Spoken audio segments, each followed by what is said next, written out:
Everyone, thank you for attending today's webinar, Leveraging Free Trade Agreements to Reduce Import Duty Costs. My name is Anna Zajac, and I'm a Senior Manager with Flexport's Trade Advisory Practice. We have a great webinar planned for you today, but before we begin, we have a few housekeeping items to go over. On your screen, you will see a sidebar to the right of the main stage. If at any time you need assistance during the live webinar, please message us for help in the chat located in the sidebar. You can also ask questions via the Q&A tab on the sidebar, and time permitting at the end of the presentation, we'll try to answer as many as we can from the audience. In the menu above your screen, there's a brief feedback survey for this webinar. We'd love your feedback, so please fill that out before exiting the webinar. And if you have any topics that you'd like to talk about, definitely include that in your feedback for a future webinar. Now, a brief legal note. Please keep in mind that all information provided during these webinars is for information purposes only. Don't rely on it as legal advice. If you need help applying any kind of CBP requirements to your specific products or facts, give us a call. We'd love to chat. Joining me today are my colleagues, two Rachels. One is Rachel Dean. She's a senior manager for our customs compliance practice, and then Rachel Abernathy, who is one of our senior trade advisory associates. She's going to be who you'll be meeting later on in the webinar. So here's the agenda today. We have a fun agenda planned for today. We're going to talk about free trade agreements, just kind of like an intro, the basics. We'll talk about the qualification concepts, what that looks like under the different agreements. We'll apply some agreement rules using a case study, and then we'll talk about the documentation and compliance and how Flexport can help before we get to the Q&A. So with that, Rachel, our very favorite topic, free trade agreements. Thanks, Anna. I think it's a good way to start off is to level set, right at the get-go, what is a free trade agreement or an FTA? Well, a free trade agreement is an agreement between two or more countries where the countries agree on certain obligations that affect trade in goods and services. The United States is a member of 14 different FTAs with 20 different countries. Now, I think many of us are aware on the import side what some of the benefits are. Bringing in goods at a reduced or duty-free rate. 25% of merchandise enters the United States benefiting from a free trade agreement. But there's also something else to take in consideration. Even if your particular item or classification that you use doesn't qualify for the preferential treatment under a free trade agreement, a lot of the FTAs do allow to waive the MPF or merchandise processing fee. So if you're looking at your harmonized tariff schedule, that big book, if you're old school like me, you're looking at the big book, or if you're looking online and you're looking at your classification that you use and you're looking to see if your tariff number qualifies for an SPI or a special program indicator for the free trade agreement, you're looking at column 1 and you're looking for the little initials, and you notice that the items that you're importing do not qualify, it doesn't mean that you still can't have the MPF waived for originating goods under the free trade agreement, and it's worth looking into. Right now, MPF is capped at $634, so maybe it's not a lot, but if you're bringing in a lot of goods from one particular area, if you're sourcing out of Australia or Mexico or whatever, it adds up. So we're looking at the import side. Now let's take a moment and flip over and say there's benefits to the exporters as well. We know in the U.S. that 1 in 4 U.S. manufacturing jobs depend on exports, and these workers' wages have a tendency to be higher, 18% higher on average than that of other factory workers. The FTAs can allow our exporters to be more competitive in foreign markets. For example, they can allow U.S. goods to be treated as domestically sourced goods for foreign government projects. So we know a government contract in the U.S., you have to source your stuff domestically. So for our exporters, it means when we're working with Canada or Mexico or Colombia or wherever we have a free trade agreement, those government contracts, if they're sourcing goods, our goods, when they go into those countries, can be treated as domestically sourced for those projects. And in general, free trade agreements level the playing field. It allows the U.S. to promote environmental concerns. It allows us to enforce forced labor restrictions. And one of my one of the things I find interesting is that in the USMCA, there's a labor value content requirement for cars and light trucks, which means that if we're manufacturing in the United States or Canada or Mexico, there are certain minimum wage requirements. So it kind of evens the playing field when we're talking about these goods. So if we go into the next slide, I like visualizations. So this presentation today is about free trade agreements. US is a member of 14 free trade agreements. Here are the pins. These are the 20 different countries that we have those free trade agreements with. Also, and I know that there's going to be people on this call that are going to ask about it, so I'm going to jump ahead of it right off the get-go, is there are also unilateral trade programs that the US has. We have the Pharmaceutical Agreement, we have AGOA, which is the African Growth and Opportunity Act, or, and this is where the questions are going to be, GSP, the Generalized System of Preferences. GSP is a very popular one. It benefits lesser and least developed countries. It also expired back in December of 2020, which is a big bummer. That being said, we don't have the crystal ball to know when it's going to be reinstated. Eventually, it will be reinstated. And previously, when it has been reinstated, Customs has gone back and retroactively refunded the duties that were earmarked for the preferential treatment under the GSP. So we are recommending importers to continue to make sure that your brokers are flagging your eligible items for GSP in the hopes that when it is reinstated that you're able to go back and get that money. So this is kind of like the baseline level of knowledge of what a free trade agreement is. I think we need to kind of take a moment and think forward. And so we know it benefits our importers, it benefits our exporters, but how do we qualify for it? So let's go ahead and flip over to the next slide. Like we know that if we have a crop and we're growing it in Mexico, that's pretty easy to make a determination that that is a domestically sourced item and it's going to qualify for a free trade agreement. But if we have a maquiladora in Mexico and we're importing aluminum from China and we're bringing in widgets from either the UK or Canada, and we're making this wonderful this little magical machine or whatever that we're going to ship into the United States, how do we determine if that qualifies? And with that kind of in mind, I'm going to turn things over to Anna. Thanks, Rachel. Yeah, so it's really important, I think, to just level set from the onset that there are some complicated rules for qualifying products under free trade agreements. And just because your company may be sourcing goods from an FTA country, one of the 20 agreements listed on the prior tab, don't assume that the goods actually qualify. You should run through the rules and obtain documentation and do your own analysis to make sure that ultimately the importer is making the claims for duty-free entry or reduced duty treatment, and has that liability in the end. If those claims don't hold up, you're going to be holding the bag when the bill comes. So what does that look like? And by the way, like Rachel mentioned, you can qualify goods on imports, but a lot of companies qualify them for exports. So goods that are sold to companies within the FTA agreement territories can be qualified for duty-free entry. Now, if you're not the importer of record in those countries, you're not benefiting from a cost savings, but it does allow if you're looking to expand your market access in different regions, being able to say that your goods qualify and provide the documents to certify that fact will allow your goods to enter free of duty in those markets and make them more cost competitive. So with that, just kind of looking at it, like, what does that mean? So most free trade agreement rules have these 4 basic provisions. One is wholly obtained. So if like Rachel mentioned, if the product is born and raised here, an animal, or it's a product of the earth, like a plant or a mineral, it's very clear in those cases it's wholly obtained in the territory, and it will meet those rules for qualifying.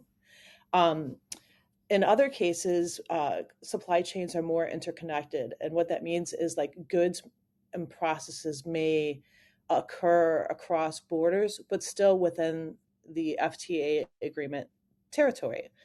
As an example, the U.S., Canada, Mexico share a border, and it's very common for U.S. companies to ship sub-assemblies or partial raw materials to Mexico to be processed and then returned to the US as a finished good. That would be an example of a product that's produced entirely in the territory of the USMCA. Otherwise, there's a third option, and that is if you're importing a good that is contains non-originating materials, it's still possible to qualify the goods as originating, provided that they meet the product-specific rules of origin, also known as tariff shift. And so the tariff shift rules are meant to be an objective for what qualifies as origin conferring under the agreement. And usually a lot of thought goes and planning and negotiation goes into that upfront to say like what goods and operations will qualify. And we'll talk about that on the next slide. We'll give you an example. And then finally, your goods qualify, but they also must be shipped directly to the US from that FTA country, meaning that if the good has been sold to a company in the UK, and then even though it was made in Mexico, it's not going to qualify under the USMCA if it ships from overseas to the US under the agreement. It loses its preferential, it's still a Mexican good, but it's not qualifying under the agreement rules. Next slide, please. So here we talk about some key rule of origin concepts. So there are also, in addition to the tariff shift rules and wholly obtained or produced within the territory, there's special rules for certain classes of merchandise. And it's really important to know which products are affected by these special rules when you're considering whether goods qualify. So, for example, there's some really specific rules for textiles, automobiles, chemicals that stipulate which operations qualify and confer origin. That can be kind of tricky. For example, we recently worked with a client that is making fabric in the U.S., sending it to Mexico to be cut and sewn and packed into a garment and shipped back to the U.S. But under the USMCA, there's a rule called the yarn forward, right? So even if fabric is formed in the U.S., if that yarn used to produce the fabric does not also originate in the U.S., then that final garment will not qualify under the agreement rules. So really getting a good understanding of like what the special product specific rules are for goods that you're trying to qualify is super important. Another one that can kind of be complicated and specific are for chemical products. When you when two different chemicals are combined into a single new mixture, that mixture will only qualify if, for example, a chemical reaction occurs. And then the agreement will have specific rules about what's considered a chemical reaction or not. And for example, here, dissolving something in water with other solvents, eliminating solvents, or adding or eliminating water or crystallization are not considered chemical reaction. And there's a whole list, I think, of 10 rules there. But just to give you a taste of like what that, how specific those rules look and is important. Another concept under origin analysis is de minimis.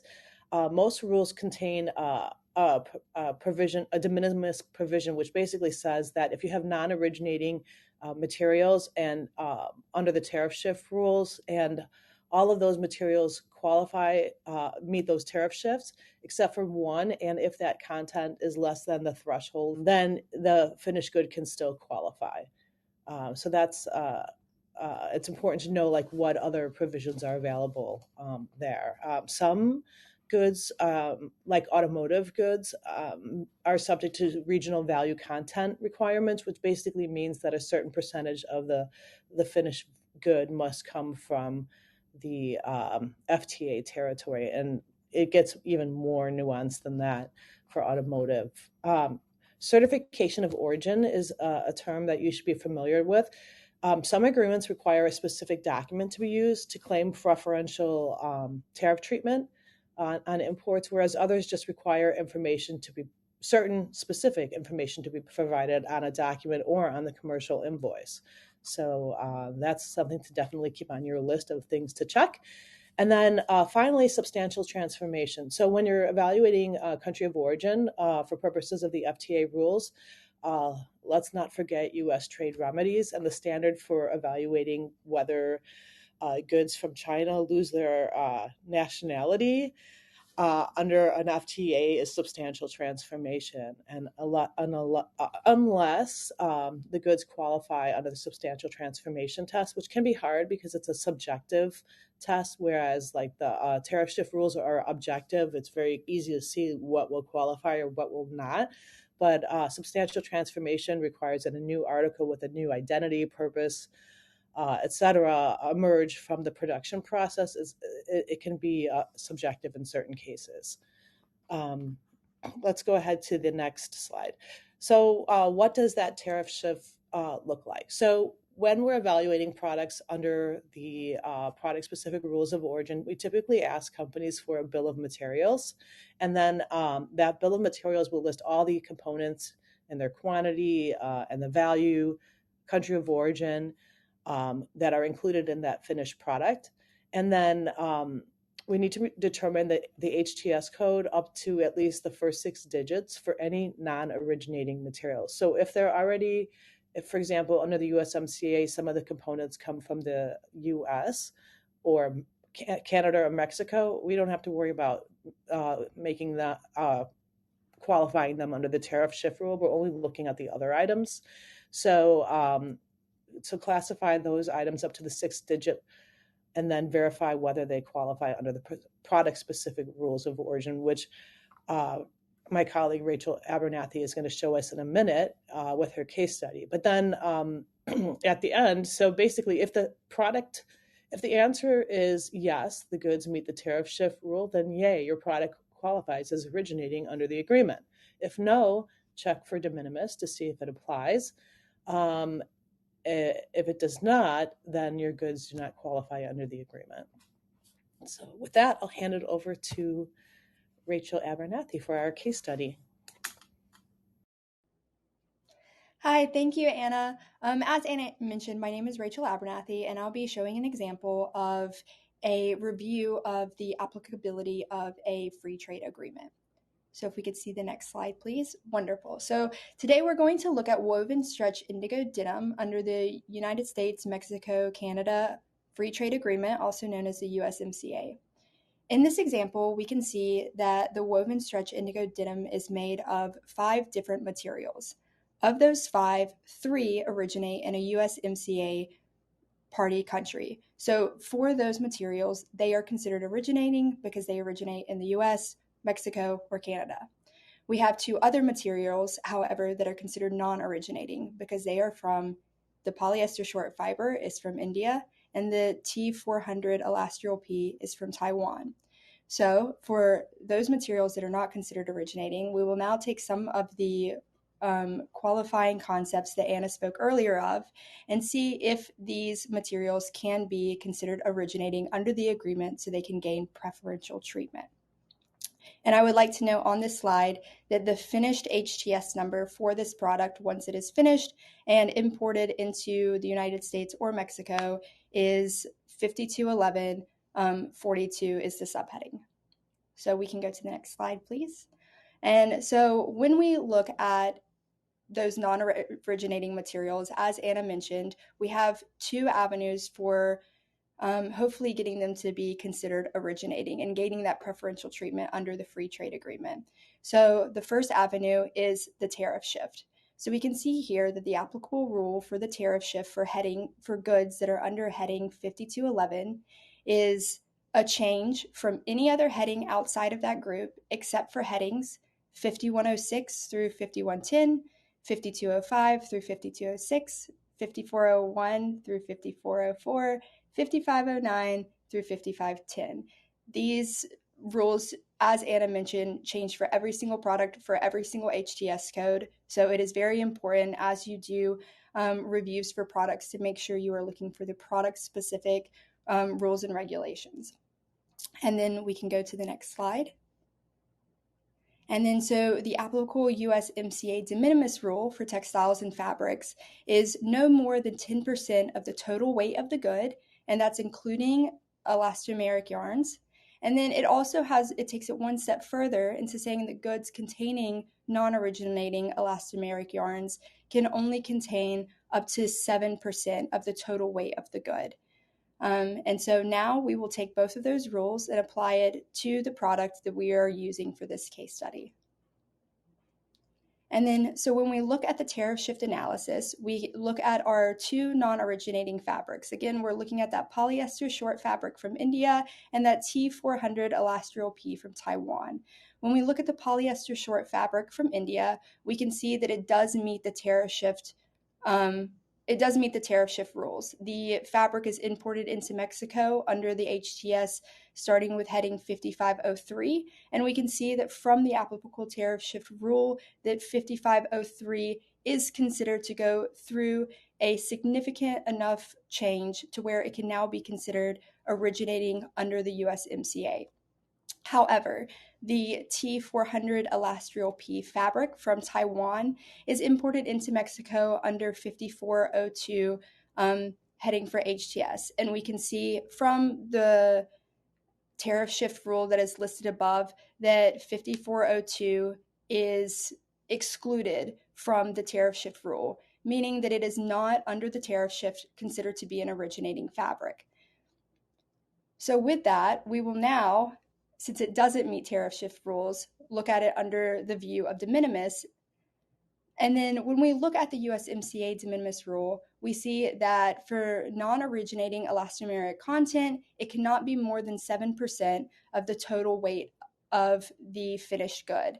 And the T400 Elastrial P from Taiwan it only makes up 5% of the total weight of the finished good, meaning that it is considered originating under the USMCA analysis.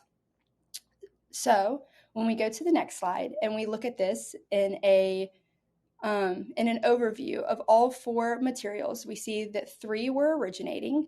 And then of the 2 that weren't, the polyester short fiber qualifies as originating under the tariff shift rules, and the T400 Elastrial P qualifies under the de minimis rules, meaning that the finished good of the woven stretch indigo denim does qualify for preferential treatment under the USMCA because we were able to utilize those originating concepts. So with that being said, thank you so much, and I will turn it back over to you, Anna and Rachel Dean.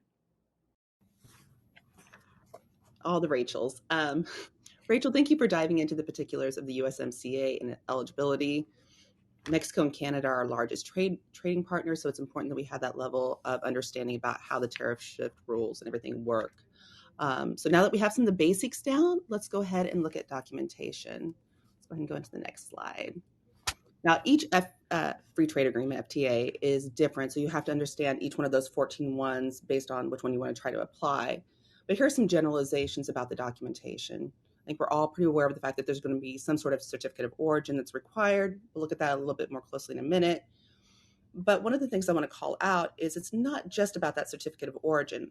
All of your documentation is part of that claim, your bill of lading, your commercial invoice, all of your commercial documents. And in that sense, they need to be consistent. They need to tell a story from A to B, B to C, C to D. Because what you don't want to have happen is you're going to do a post-statement correction to claim a free trade agreement for an entry that you've already had, and you want to try to recoup those duties. Or maybe you're moving your supply chain and you want to go forward and start a process and then have U.S. Customs do a CF-28 request for information, and then you're handing over documentation and it's missing something. You need to make sure that all of your ducks are in a row and that you're telling the proper story. So when we're looking at our commercial documents, or we're looking at a commercial invoice, we need to make sure that the manufacturer and supplier is matching what we have on our certificate of origin. If you have a commercial description on, yes, of course, you're going to have a commercial description on your commercial invoice, duh. But you want to make sure that that commercial description matches up with what you have on your certificate of origin. So go ahead and move into the next slide and talk about our certificate of origin. origin. Now, each one of the FTAs has their own particularities, and some of them will even have quoted language, like they want the specific language used, like XYZ certifies that this is whatever. But here are some generalizations about what you need to see on a certificate of origin. First off, we need to have the importer's information. And with that, we need to have one person that is responsible for certifying or qualifying the veracity of the documentation. Like if there is a regional value content used or tariff shift or whatever it is, they're going to be the person that customs or whoever can reach out to say, hey, why are these items that are listed on your certificate of origin qualifying for the preferential treatment under the free trade agreement? And so you're going to want to have an individual and contact information for that person. You're also going to want to have the manufacturer and supplier, because maybe the manufacturer is not the supplier. And if you're doing a blanket certificate of origin that's going to cover a year, like you can do one shipment by shipment, but you can also do it for a period of a year, you're going to want to make sure that you list out all the manufacturers and suppliers that you may be using. Because again, what you don't want to have happen is have your statement, your blanket statement, certificate of origin, turn it in with the CF28, and then be like, oh, well, you didn't have the correct supplier listed, and now that creates an issue. So make sure you have all of the parties listed. And you're going to have a sufficient commercial description, have a SKU number, have the full commercial description, and make sure that that's the description that's used on the commercial invoice and your commercial documentation. And many of the free trade agreements also require that you use at least the 6 digits of the classification. So on that note, make sure it's the correct classification and make sure that's the classification that's used for your entry. Make sure that that's on the 7501 entry summary. Because you need to have everything consistent. You need to tell that story that, yes, these are the goods I'm bringing in, XYZ, and they're eligible for the preferential treatment. So with that being said, we've gone over the basics. We've done some qualifications. We've talked about the documentation. So now I think it's time to turn it back over to Anna so she can tell us how her team can help you. Thank you, Rachel. We have a great bench of people that can help in a variety of ways. We have a 4-person classification team that's all they do. They mass classification projects, small or large, I should say. We can help. To Rachel's point, if your product's not classified, you're kind of throws off the entire origin analysis. So we can work with companies to qualify if goods qualify as originating under the agreement, product-specific rules of origin. We can help companies obtain refunds for duties paid of merchandise that were otherwise qualifying when they were entered. We do often work with clients to do origin engineering, like feasibility studies, which is more like, hey, I'm making this product in China today. I no longer qualify for this product exclusion because it wasn't renewed by USTR.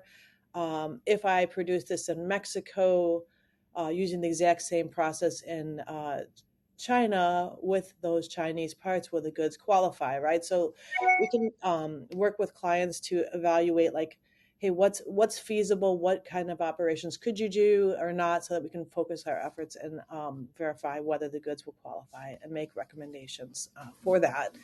And we can also help clients obtain binding rulings. In some cases, a binding ruling is never necessary, but it does add an element of certainty. So in cases where you really want a definitive answer that's going to be binding on you and customs, it's a good idea to go ahead and get a binding ruling. And I think particularly in situations where you have Chinese components and there's questions about whether they've been substantially transformed under the agreement rules, it's a good idea to get that binding ruling. Next slide, please.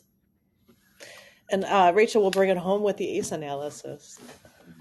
Well, first off, I hope that everybody on this call has an ACE login and is able to access their importer information. What ACE is the Automated Commercial Environment, and that is U.S. Customs platform, and it's a repository of the best source of information that you have regarding your imports and exports.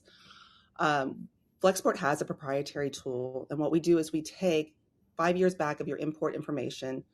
We put it into this interface, and we take all those data elements that are part of an entry summary, part of your customs entry, and we look at it from various ways, and you can play with the information, and it kind of highlights where there might be compliance gaps. It also highlights where there might be duty mitigation opportunities, like if you're looking at MPF, or if you're looking at the feasibility of a free trade agreement. It lays all the information out in a really nice way.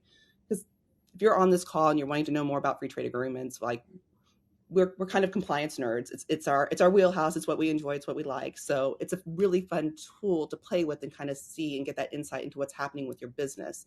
It's something that we're offering free. It's complimentary, and we'll put it together for you and we give it to you, and you get to play with it to your heart's desire. So one of the other call outs to that is, like, if you don't have an ACE login and if that's not something you do, ignorance is not bliss.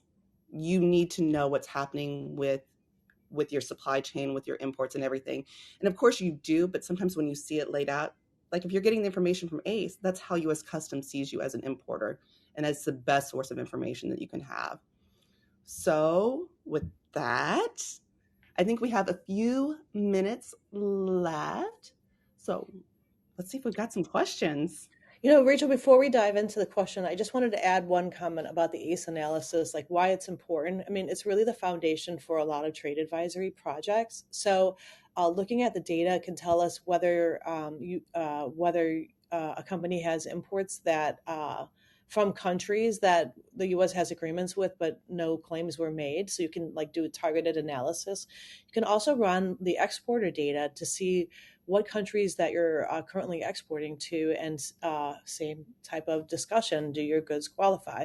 So that will help you kind of target your, sharpen your focus, and really identify options for cost reduction, whether it's something that you're realizing internally or passing on to a customer in a different market. Thanks, Anna. Yeah, it's the best source of information. You can find out so much about your practice, so many opportunities, so many things to improve on. It just makes your business much more effective. So let's see here. I have got a list of questions for you, Anna. Okay. The first one out of the gate is, what are some of the issues that you see importers dealing with on CF-28s? The customs. Yeah. So if you get a CF-28, that is your opportunity to know that customs is a CF-28. First of all, is a request for information. The CF means customs form, and 28 is the number of the form. So it's your first indication that you might have a problem. So meaning that the information provided on the customs entry and the commercial invoice is not clear enough for customs to form an opinion, and they're giving you an opportunity to clarify that doubt. So take it seriously. Look at the questions. Sometimes they're leading, and it's very clear from the nature of the questions what they're looking at. Whether it's for the product classification, free trade agreement, do goods qualify? And it's one of the reasons that I mentioned upfront, do your due diligence when you're entering into an agreement with a new supplier. For classifications, for example, we've seen clients, get bit pretty hard by leaning on supplier advice regarding classification, only to find out later on that it's subject to a much higher rate of duty. Same thing with free trade agreement claims. Make sure that you have a relationship with that supplier, and they're going to support you by providing documentation necessary to prove up or shore up those free trade agreement claims. So look at the CF-28, understand what they're looking at, make sure your documentation that you're providing to them is responsive to the question, and even go a step further. Is it going to change the outcome of your entry based on your response? And could your response affect other entries, right? So just kind of taking a moment to pause, take stock, and understand before you reply. We see too many companies just kind of blow off the request for information or handle it like a transactional request. And it's so much more, and it can lead to so much heartburn and pain later on. So seriously. It's getting more and more complicated to import and to function as a compliant importer of the United States. And I think it's really, you have to be very careful not to look at things in tunnel vision. Like, we're not just talking free trade agreements, because there's so many other trade issues that can lay on top of it. And you just have to be aware of everything, so you don't accidentally stumble into a pitfall and then have several conversations with U.S. Customs about the applicability of all sorts of things with your imports. I mean, you just want to avoid those problems. Avoid Yeah. the heartburn from the get-go. Do the Yeah, work front to save the heartache from later down the road. exactly. One of the questions here is, and I'll answer this one, is do you have to be a licensed broker to obtain an ACE login? No. No, we recommend that any one of our clients, we recommend everybody, you don't have to be a licensed broker, sign up, get your ACE login, it's not easy to navigate. That's my heartache. No, that's my, but it can be difficult to navigate, but it does have the best source of information. And it's totally free. And yeah, it's just, yeah. Can a certificate of origin state various suppliers supplied upon request? I'll let you answer that, Anna. Various suppliers supplied upon request. I mean, I think that you have to look at the individual free trade agreement rules and see what it says. A lot of times, the going back to the agreements, it will say what information is required, meaning like the name of the actual manufacturer of the goods, the SKU number, et cetera. So I mean, this question can go in a lot of different directions. Like, are you multi-sourcing your parts in the same country? Do they have the same SKUs? So I think like thought and consideration needs to be, you know, put into that.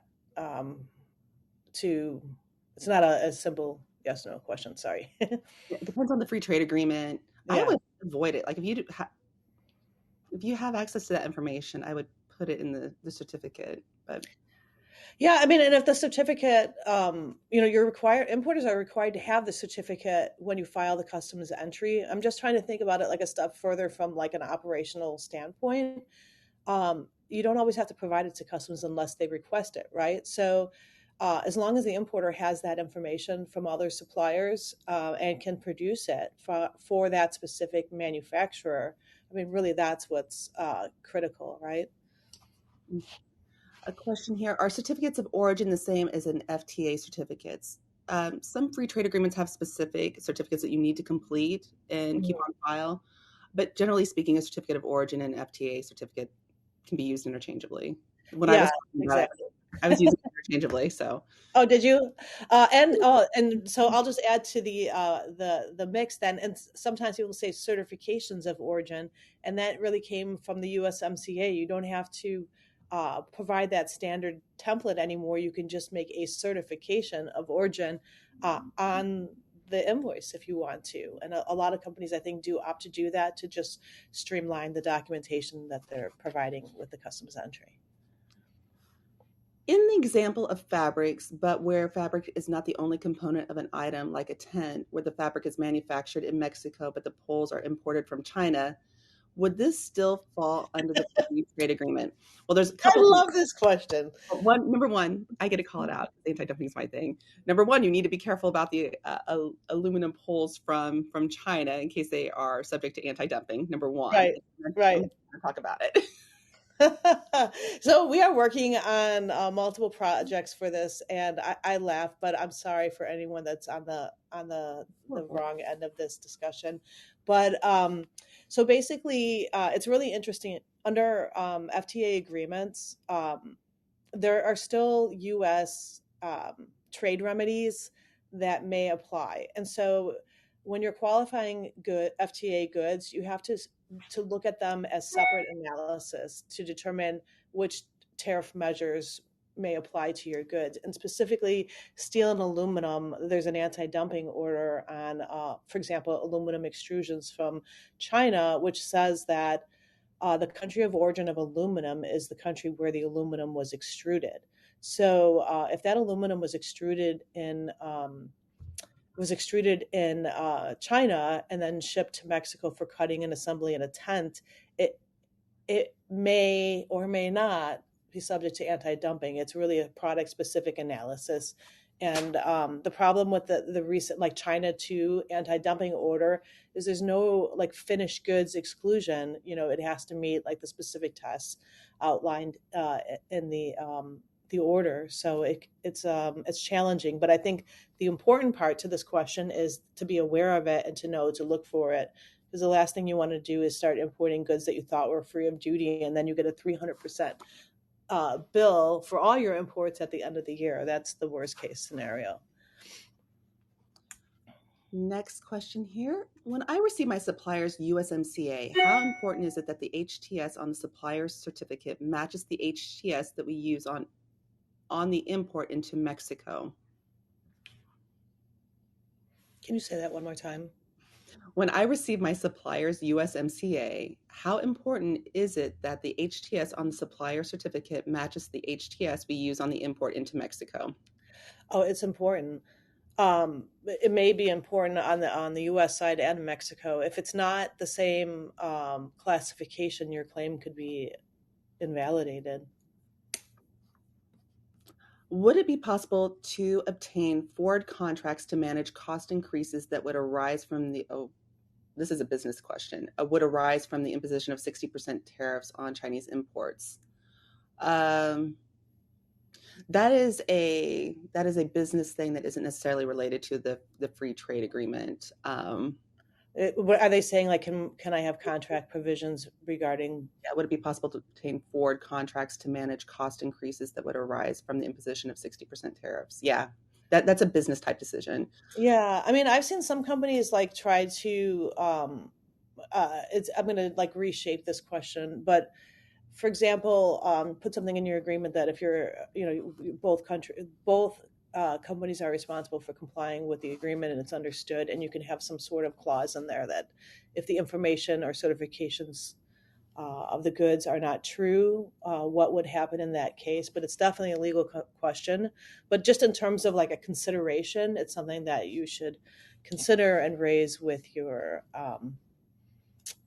legal department. But also, you should know for anti-dumping duties, if the supplier reimburses you for the anti-dumping duties, you're required to sign a non-reimbursement statement, which basically means the supplier is not reimbursing you for them. So if they did, they would just simply be doubled.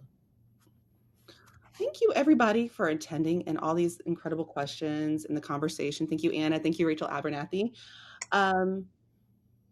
I'd like to conclude today's webinar. Again, thank you everyone for attending. If you'd like the Flexport Customs team to reach out to you to discuss free trade agreements or any of the trade issues more, please vote yes on the open poll on the right. We will email everyone a link to the recording tomorrow morning. If you would like to get in contact with the Flexport team, please email us at advisory@flexport.com. Thank you again and have a great day.